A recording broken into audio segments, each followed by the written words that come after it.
kami dari kelompok 3 akan menjelaskan mengenai isi-isi dan sejarah terbentuknya kitab suci Perjanjian Lama maupun Perjanjian Baru. Apa arti kitab suci Perjanjian Lama dan Baru? Terdapat dua makna kitab suci dalam Perjanjian Lama dan Perjanjian Baru. Jika dalam Perjanjian Lama dijelaskan bahwa Allah berjanji akan senantiasa menyelamatkan manusia, dan dari pihak manusia Allah menuntut kesetiaan, dan juga bagaimana bangsa Israel menghadirkan kedatangan Allah sepanjang sejarah.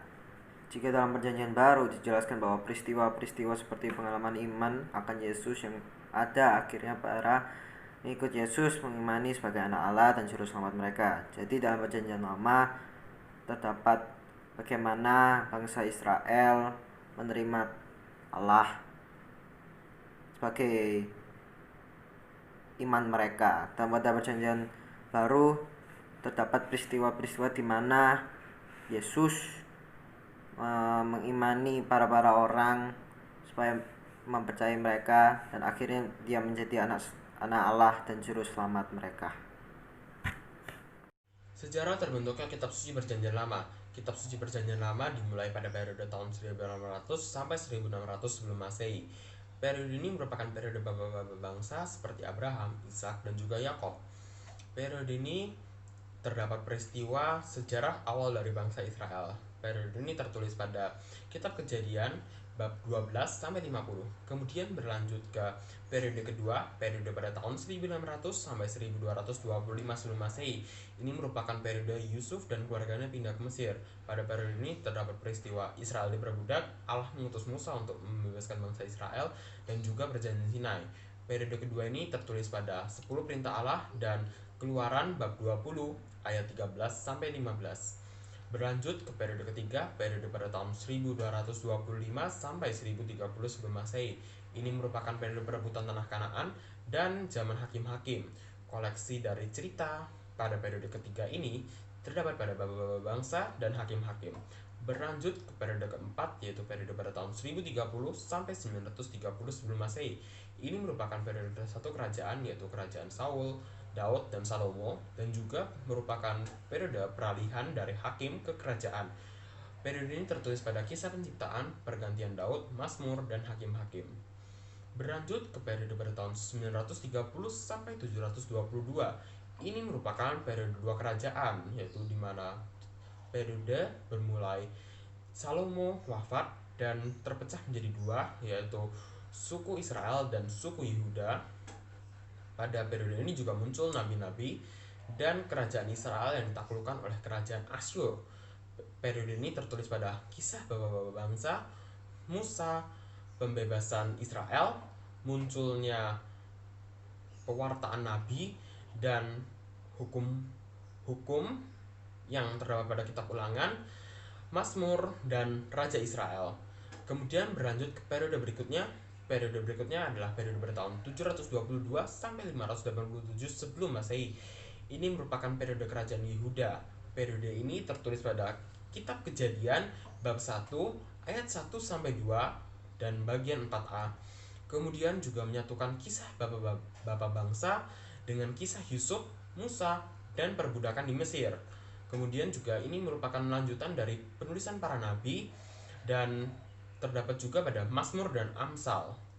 Lanjut ke periode berikutnya adalah periode tahun 587 sampai 538 sebelum Masehi. Ini merupakan periode pembuangan. Periode ini terdapat pada kitab sejarah dan kitab ratapan. Berlanjut, periode berikutnya terdapat pada tahun 538 sampai 200 sebelum Masehi. Ini merupakan periode setelah pembuangan. Periode ini tertulis pada kitab Taurat, kemudian kitab kenabian, kebijaksanaan, sejarah, dan juga Mazmur. Lanjut, berikutnya adalah periode 2 abad terakhir, yaitu peristiwa Yehuda di bawah penjajahan Yunani dan Romawi. Pada periode ini tertulis pada kitab Daniel, Esther, Tobit, Yudit, Sirak, dan kebijaksanaan Salomo. Berlanjut ke periode yang terakhir, yaitu kanon kitab suci. Kanon kitab suci merupakan daftar kitab suci resmi yang diakui oleh orang Yahudi. Dan periode ini terdapat pada Makabe, Sirak, kebijaksanaan Yudit, Baruk, kemudian juga terdapat pada Daniel dan surat Yeremia. Sejarah terbentuknya kitab suci perjanjian baru. Kitab suci perjanjian baru dimulai pada tahun 7 atau 6 sebelum Masehi sampai 30 sesudah Masehi. Dimulai pada tahun 7 atau 6 sebelum Masehi, yaitu kelahiran Yesus yang pada masa itu juga merupakan pemerintahan Raja Herodes. Dilanjut di mana orang Yahudi yang membenci penjajah Roma. Kemudian Yohanes datang untuk mewartakan bahwa Allah akan menepati janjinya asalkan orang Yahudi mau bertobat dan membaptis dirinya. Berlanjut di mana Yesus sudah beranjak dewasa dan menemui Yohanes untuk minta dibaptis. Setelah dibaptis oleh Yohanes, Yesus melanjutkan apa yang telah diwartakan oleh Yohanes kepada para orang Yahudi, yaitu mewartakan kerajaan Allah dan menepati janji Allah. Setelah itu, Yesus pergi untuk mengajar di kota-kota terpencil maupun penjuru-penjuru negara. Yesus kebanyakan mengajar dengan menggunakan perumpamaan agar lebih mudah untuk dipahami oleh masyarakat sekitar. Kemudian para pemimpin agama dan kaum Farisi yang melihat hal itu merasa benci pada Yesus karena merasa bahwa Yesus menganggap dirinya merupakan Mesias, yang mana mereka tidak percaya akan hal itu, dan mereka menunggu kesempatan di mana agar bisa membunuh Yesus. Kemudian mereka merencanakan untuk menangkap Yesus dan menyalibkan dia. Cerita berlanjut di mana Yesus berdoa di Taman Getsemani. Pada saat itu Yesus telah dikhianati oleh salah satu muridnya, yaitu Yudas. Yesus ditangkap di sana dan dibawa ke depan Pontius Pilatus untuk dihakimi. Setelah itu Yesus dipergikan pada kaisar, dan pada akhirnya Yesus menerima hukuman salib. Setelah menerima hukuman salib, Yesus menjalani hukuman tersebut dan pada akhirnya wafat di kayu salib. Setelah Yesus wafat, banyak sekali murid-muridnya yang takut. Tetapi 3 hari setelah itu, Yesus bangkit dari kematiannya dan membuat para murid semangat lagi untuk mewartakan tentang Yesus. Kemudian cerita perjanjian baru ini berlanjut pada tahun 40 sampai 120 sesudah Masehi. Itu merupakan tahun penyusunan dan penulisan kitab suci perjanjian baru. Pada tahun ini, kitab suci masih belum ditulis secara tulisan, melainkan masih diwartakan secara lisan oleh para murid kepada para jemaat-jemaat yang ada. Pada awalnya, para murid mewartakan hanya inti-inti dari pewartaan, tetapi lama-kelamaan mereka mulai menulis dan menetapkan tentang pewartaan tersebut. Kemudian berlanjut di antara tahun 120 sampai 400 sesudah Masehi. Ini merupakan tahun di mana ditetapkannya kitab suci perjanjian baru secara resmi. Pada tahun ini, semua kitab-kitab yang pernah diwartakan oleh para murid dituliskan, dan beberapa kisah yang masih belum ada dicari kebenarannya dan kebertanggungjawabannya atas pewartaan yang diberikan tentang Yesus. Demikian sejarah terbentuknya kitab suci perjanjian lama dan kitab suci perjanjian baru.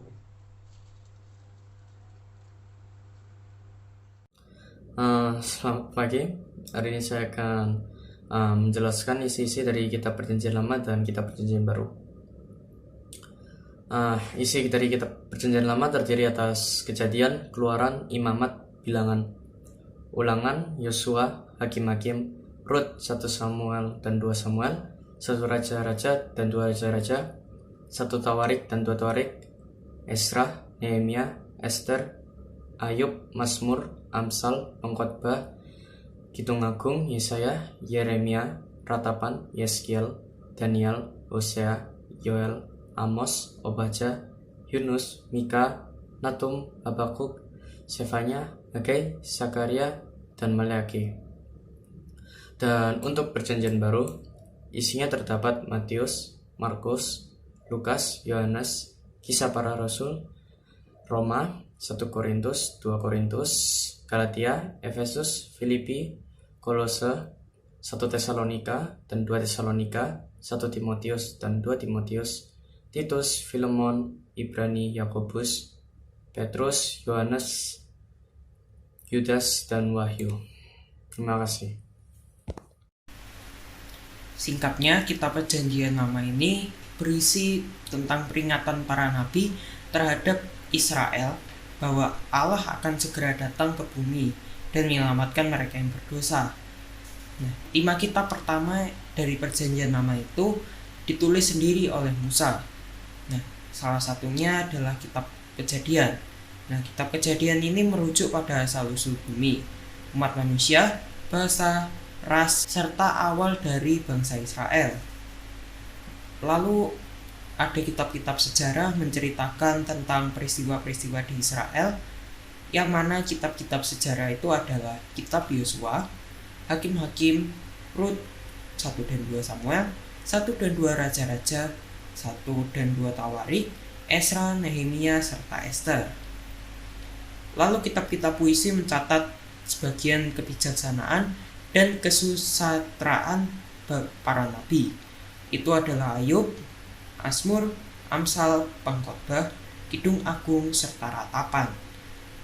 Para nabi memperingatkan bangsa Israel akan dosa-dosanya dan bersaksi tentang berkat-berkat yang akan datang dari kepatuhan.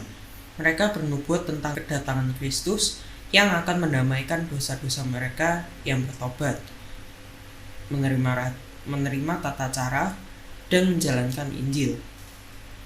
Kitab-kitab para nabi adalah Yesaya, Yeremia, Yeskiel, Daniel, Hosea, Yoel, Amos, Obadya, Yunus, Mika, Nahum, Habakuk, Zefanya, Hagai, Zakaria, serta Maleaki. Sebagian besar kitab Perjanjian Lama itu ditulis dalam bahasa Ibrani, tapi beberapa juga ada yang ditulis dalam bahasa Arab atau bahasa yang serumpun. Nama saya Riki, saya akan memberitahu hal-hal yang terjadi di Perjanjian Baru.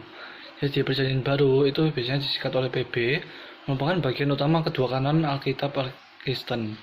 Yang pertama adalah Perjanjian Lama, yang utamanya disahkan kitab Ibrani.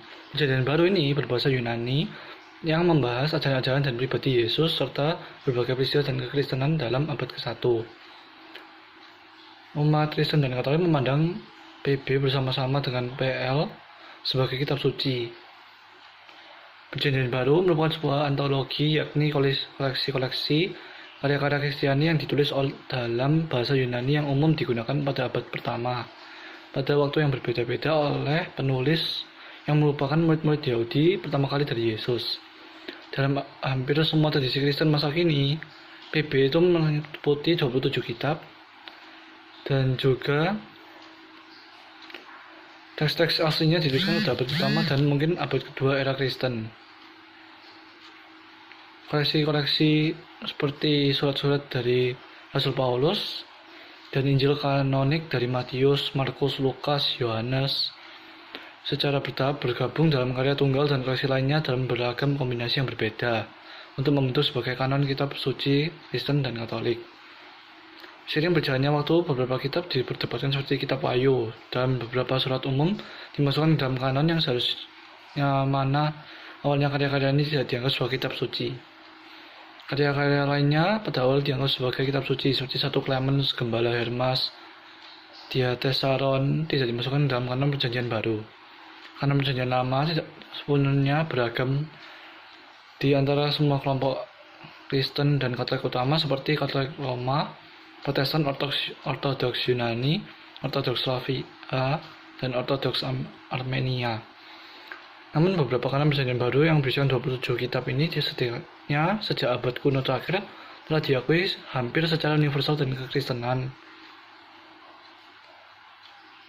Perjanjian Baru itu memuat 4 narasi kehidupan dan juga sebuah narasi tentang pelayanan para rasul dan gereja perdana yang disebut Kisah Para Rasul. Ada juga 21 surat yang disebut juga epistola dalam bahasa Yunani epistole yang digunakan oleh berbagai penulis untuk memuat penanganan konflik, pengajaran, nasihat, dan doktrin Suatu apokalipsis, yaitu kitab Wahyu, yang mana merupakan sebuah kitab nubuat, memuat beberapa petunjuk pada 7 jemaat setempat di Asia Kecil. Tetapi kebanyakan suatu apokalipsis, yaitu kitab Wahyu, yang mana merupakan sebuah kitab nubuat, memuat beberapa petunjuk pada 7 jemaat setempat di Asia Kecil.